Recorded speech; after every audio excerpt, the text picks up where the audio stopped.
Hey everyone, welcome back, and today we're looking at the brand new Vauxhall Corsa.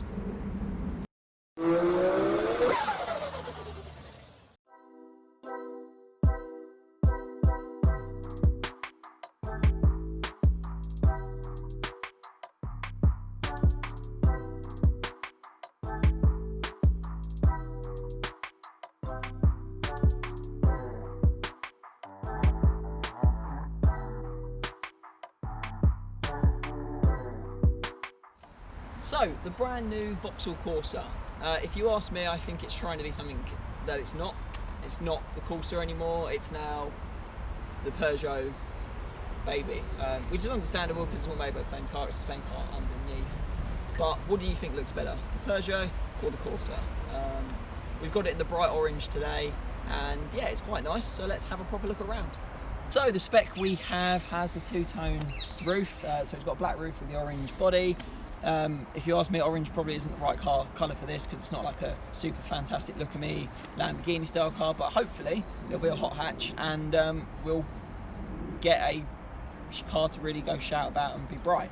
Looking down the car, you've got some very nice body lines. The wheels itself are very nice looking. To be fair, the car is a nice looking car, but I've got a few problems with it. But we'll get onto that when we're inside. Coming down the side of the car, you've got your lovely bit of chrome. Again, everyone loves a bit of chrome on a car. For me, it's not ever a choice I'd ever go with. But hey, I'm not a car designer, I don't get paid enough to do that. Coming around to the side, into the boot. Again, it's a very good looking car from the rear as well. But there's just things missing. Like, you want your centre exit VXR exhaust. Like, you know those things that you remember from the old car? You want them. Do I think we'll get one? I don't know. I hope. Cars now are going electric, and that's bite the bullet and buy old cars. I feel like it's probably better. Got full LED headlights to see you in the night time. Again, look very nice, but they're full LED. Quite an aggressive grille, but quite standard for what you'd expect from the Vauxhall to be. I suppose if they did a more performance version, you'd have honeycomb all over it. The alloys, you've got some lovely 17-inch alloys with which are wrapped in Michelins from standard, which is quite nice. They're obviously not your full PS4s, but Michelin are obviously a good brand to get with the car. So, on the inside of the car, the interior it's an alright place to be. I suppose the best analogy for it is it's like a bowl of rice. It's substantial enough to get you through the day, but you're not looking forward to it. No, I'm being probably a bit harsh on this car. The car, for what you pay from the start at 16,000, go up to like 25k, you can get the electric versions. This is the 1.2 litre turbo, and the engine itself does move. It's a pretty punchy little engine, which is quite nice. The dashes, again, nice little soft touch dash, a little steeple carbon effect to it. It looks not that bad. I'm not a massive fan of this, the way it comes right the way out at you, but at least you've got some real dials.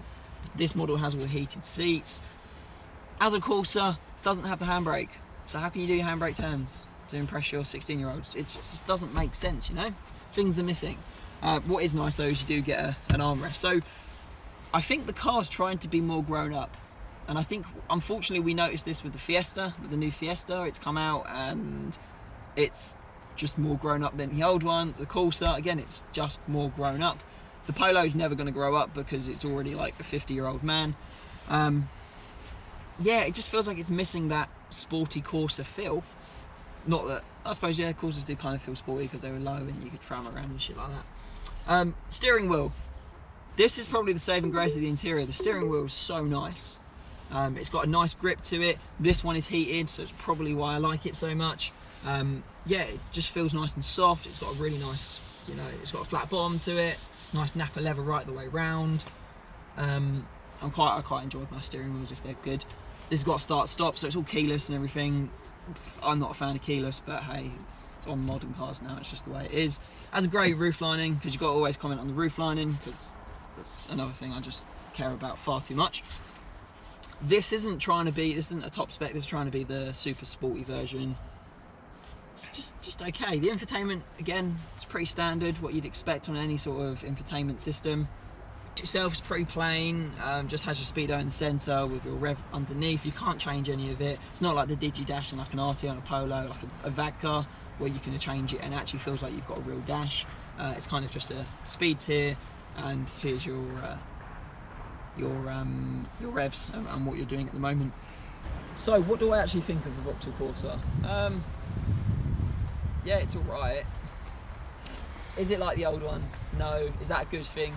Probably is. For the actual sales of the car, I don't think it's going to appeal to the 16 or the 17, 18-year-old boy racer. So that's not a bad thing. Less of them getting written off is probably going to do really good for the Corsa name. The electric version, I think, will probably be one of the perfect electric cars, very similar because it's going to be a Peugeot 108 underneath, and then you can kind of just choose whether you like this one or this one. You kind of get the choice. So the car itself, there's nothing wrong with it, but it's not something I personally would go run out. But for what you get on it and the specifications you get, reversing cameras and everything, all of that, it's pretty impressive. Thank you all very much for watching. Please like, comment, rate and subscribe, and follow us on Instagram to see more content. And now quickly for George's 10-second review of the Corsa. Is okay, looks alright, wouldn't buy one. 208 looks better, we wouldn't buy that anyway because you can buy an old GTA 6 3 years old for the same price.